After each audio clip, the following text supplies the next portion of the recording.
డ్యామ్లు 70 సంవత్సరాల్లో ఎన్ని చెక్ డ్యామ్లు కట్టింది చూడండి. వందల చెక్ డ్యామ్లు కట్టింది, కొన్ని వేల చెక్ డ్యామ్లు కట్టింది బీఆర్ఎస్ ప్రభుత్వ హయాంలో కాదా?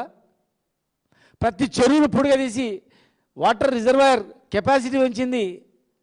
మహబూబ్నగర్ జిల్లాలో గ్రామాన ఒక గ్రామంలో ఉన్నటువంటి కుంటల నుంచి మొదలుకుంటే చెరువుల వరకు పొడిగదీసింది మేము కాదా?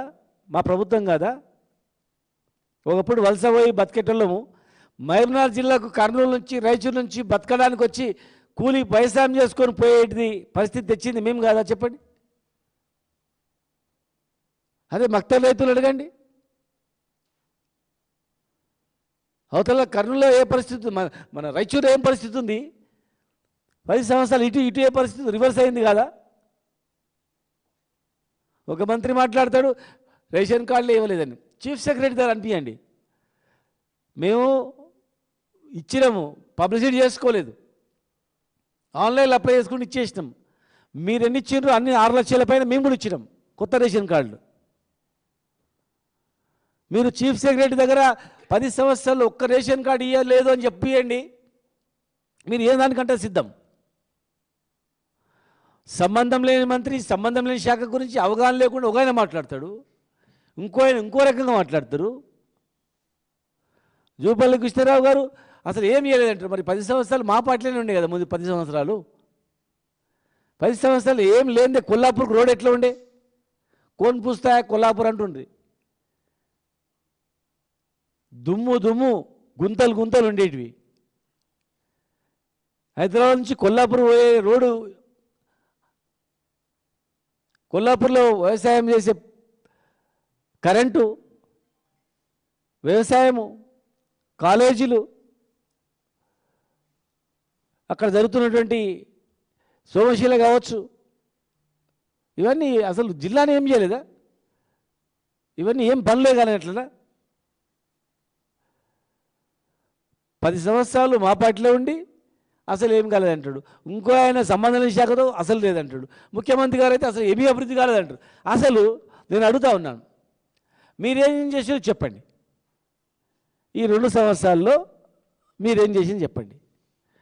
ఎప్పుడు అప్పులు అని మన అప్పులు ఉన్నాక ఒక్కొక్కరిని ఎట్లా చేస్తారు ధనవంతులు? మరి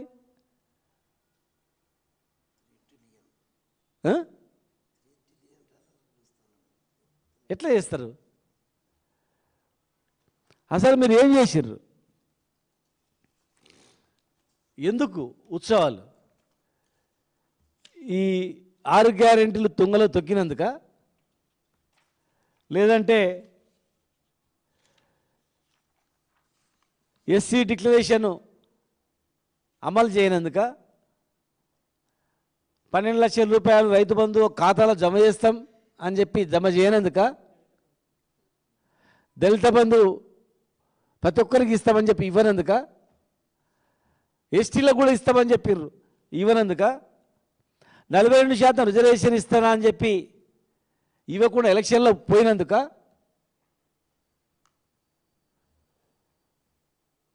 గొర్రెల కురుమలకు 3 లక్షల రూపాయలు అకౌంట్లో వేస్తామని వేయనందుక,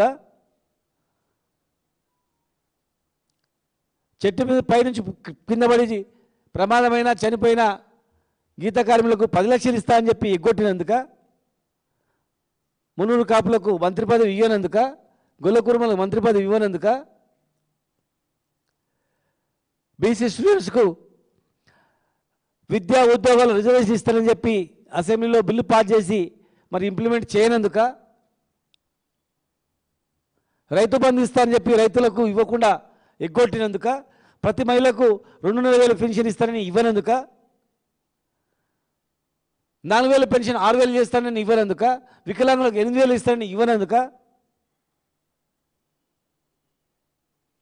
ప్రతి జర్నలిస్టుకి ఇల్లు ఇస్తా అని చెప్పి ఇవ్వనందుక, 2 లక్షల ఉద్యోగాలు ఇస్తారని ఇవ్వనందుక, అసలు ఏ దాని గురించి? యూత్ డిక్లరేషన్ అమలు చేయనందుక, మైనార్టీలకు ఇస్తారని హామీలు ఇవ్వకుండా ఏదో మన ఎలక్షన్స్లో గట్టిగా మాట్లాడేందుకు మంత్రి పదవి వచ్చింది, అది కూడా ఎలక్షన్ గురించి. మరి మిగతా మైనార్టీలకు ఇస్తారని ఏమైంది? బీసీ కుల వృత్తులను ప్రతి మండలంలో ఒక వృత్తి బజార్ ఏర్పాటు చేస్తామన్నారు. చేప పుల్లలు ఫ్రీగా ఇస్తామన్నారు. ముద్రాలను బీసీ ఏ గ్రూప్లో ఇస్తామన్నారు. మున్నూరు కాపు కార్పొరేషన్ ఇస్తామన్నారు. ఎంబీసీ మంత్రిత్వ శాఖ ఇస్తామన్నారు. ఎంబీసీలకు ఎమ్మెల్సీలుగా చైర్మన్లుగా ఇస్తామన్నారు. మంత్రి పదవి లేదు, చైర్మన్ లేవు, ఏ పదవి లేదు. టోటల్గా కామారెడ్డి డిక్లరేషన్ తొంగలో దొక్కి వరంగల్ డిక్లరేషన్ మంట కలిపి ఇలా అవి అమలు చేయడం ఎప్పుడు అమలు చేస్తారో చెప్పకుండా, అమలు చేసినవేవో చెప్పకుండా ఇవాళ అసలు ఏం చేయలేదంటే ఎట్లా చెప్పండి? ఏం చేయలేదు అసలు మీరు 10 ఏళ్లలో ఏం చేయలేదంటే ప్రజలు ఎట్లా విశ్వసిస్తారు? ప్రజలు ఎట్లా నమ్ముతారు? మీ విజయోత్సవాలు దయచేసి కాంగ్రెస్ పార్టీకి ప్రభుత్వానికి విజ్ఞప్తి చేస్తున్నాం. మీ విజయోత్సవాలు జరుపుకోండి. ఫుట్బాల్ కూడా ఆడండి. ఆల్రెడీ ఆడుతున్నారు ఫుట్బాల్ ఆడండి. లాస్ట్లో నో ప్రాబ్లం. అందరు మంత్రులు ఆడండి. మొత్తం మంత్రులందరూ కలిసి ఫుట్బాల్ ఆడండి, నో ప్రాబ్లం. మీరు ఏం చేసినా కూడా చెప్పండి. ఏం చేసినా చెప్పకుండా జీవితాంతము పొద్దున్న నుంచి రాత్రి వరకు కేసీఆర్ తిట్టడం, కేసీఆర్ అప్పులు, కేసీఆర్ తిట్టడం, కేటీఆర్ తిట్టడం, కేసీఆర్ తిట్టడం. గిదే అంటే ఇట్లా శాస్త్రం చెప్పినట్లు ఉంది. మళ్ళీ ఆ శాస్త్రం ఇంకో కులానికి కోపం వస్తుంది. చెప్పిందే చెప్పడం. అసలు మన రాష్ట్రానికి ఏం అన్యాయం జరుగుతుందో చూడండి. పక్క రాష్ట్రాలకు కేంద్రం నుంచి ఎన్ని నిధులు వస్తున్నాయో చూడండి. మన రాష్ట్రానికి ఏదైనా జాతీయ హోదా ప్రాజెక్ట్ వచ్చిందా దాని మీద కొట్లాడండి.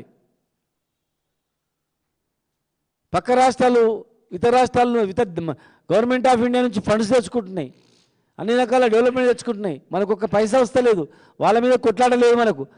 మనము కొట్టి ఈ గవర్నమెంట్ పోయిన గవర్నమెంట్ ఈ గవర్నమెంట్ తిట్టడమే ఉంది తప్ప, అరే కేంద్రంలో ఉన్నటువంటి పార్టీ ఏం చేస్తుంది, మన రాష్ట్రానికి ఎన్ని నిధులు వస్తున్నాయి, ఎందుకు ఇస్తలేదని నిలదీయట్లేదు, కొట్లాడట్లేదు. బీసీపీలు ఎందుకు పాస్ చేస్తారని చెప్పి అఖిలపక్షాన్ని తీసుకోవట్లేదు.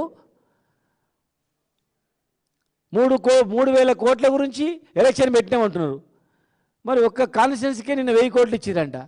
మరి 3 కాన్స్టిట్యున్సీలో పని ఆపుకుంటే అన్ని గ్రామాలకు డబ్బులు వచ్చేటివి కదా. ఎవరు అడిగిన ఎలక్షన్ గ్రామాలకు? మాకు కూడా గౌరవం ఉండాలి, మాకు కూడా రాజకీయ రిజర్వేషన్ ఇవ్వాలి, మీరు ఇస్తామన్నది ఇవ్వాలని చెప్పి అడుగుతారు ప్రజలందరూ కూడా. ఒక బీసీలే కాదు, ఎస్సీలు అడుగుతారు, ఎస్టీలు అడుగుతారు, ఓసీలు అడుగుతారు. ప్రజాప్రతినిధులు చాలామంది రాజకీయంగా వ్యత్యాసాలు ఉండొద్దు, సమతుల్యంగా ఉండాలి, ఇన్బ్యాలెన్స్ అయితే మళ్ళీ పుట్టుకొస్తే ఉద్యమాలని చెప్పి 10% డబ్బులు ఖర్చు పెడితే కంప్లీట్ అయ్యేటువంటి పాలమూరు రంగారెడ్డి జిల్లా ప్రాజెక్టును పక్కకు పెట్టి చిట్టెం నర్సిరెడ్డి గారు చనిపోయి ఎప్పుడో చనిపోయాడు. 2014 వచ్చిన ప్రాజెక్టు చిట్టెం నర్సిరెడ్డి గారు తెచ్చిరని అన్నారు. నారాయణపేట కొడంగల్ లిఫ్ట్కి ఆయన అప్పుడే అంతకుముందే చనిపోయాడు. ఆయన వాళ్ళ కొడుకు ఎమ్మెల్యేగా మాజీ ఎమ్మెల్యేగా ఉన్నారు. వారు పొద్దుగా చెప్పిండు, వారు ఫోన్ చేసి, అన్న మా నాన్న చెప్పిండు చనిపోయిండు, ఎప్పుడో చనిపోయిండు, 2014లో మా నాయన తెచ్చిండు ఈ స్కీమ్ అంటాడు, ఎట్లా అని చెప్పేసి నేను మాట్లాడితే 2 గంటలకని చెప్పిండు ఆయన అక్కడ. కనుక దయచేసి కేసీఆర్ని తిట్టడమో కేటీఆర్ని తిట్టడం అయిపోయింది. అది ఎలక్షన్ల వరకు జరిగింది, అంతవరకు తేరుకురు ప్రజలందరూ కూడా. అయ్యో పొరపాటు చేసినామని, పెద్ద ఆయనకు పొరపాటు చేసినాం, అరే మళ్ళీ ఎప్పుడు ఎలక్షన్ వస్తాయని 1000 కళ్ళతో కొంతమంది చచ్చిపోయేటోళ్ళు, ముసలోళ్ళు, సాగు దగ్గర ఉన్న కూడా మళ్ళీ ఓటేసి చచ్చిపోతా, కేసీఆర్కి ఓటేసి చచ్చిపోతా, గప్పటి వరకు దేవుడు బతికిసేసారని చెప్పి వాళ్ళు కూడా చాలామంది ఉన్నారు. కావాలంటే మీరు పరిశీలించండి, ఎక్కడైనా పోయి అడగండి. కనుక ఈ ప్రభుత్వం వారోత్సవాల పేరు మీద కేసీఆర్ గారిని తిట్టి ప్రభుత్వాన్ని తిట్టి ఏం చేయలేదంటే కాదు. మీరు ఏ జిల్లాలో మీరు మాట్లాడతారో ఆ జిల్లాకి ఏం చేసిందో ప్రభుత్వం ఆ 2 నెలల్లో మీరు చెప్పండి, చేయబోయి చెప్పండి. మేమేం చేస్తాం, కనీసం 2 ఏళ్ళు చేయలేకపోయినాము, ఇవన్నీ ఉన్నాయి, ఇంకా 2 నెలలు చేస్తామని చెప్పండి.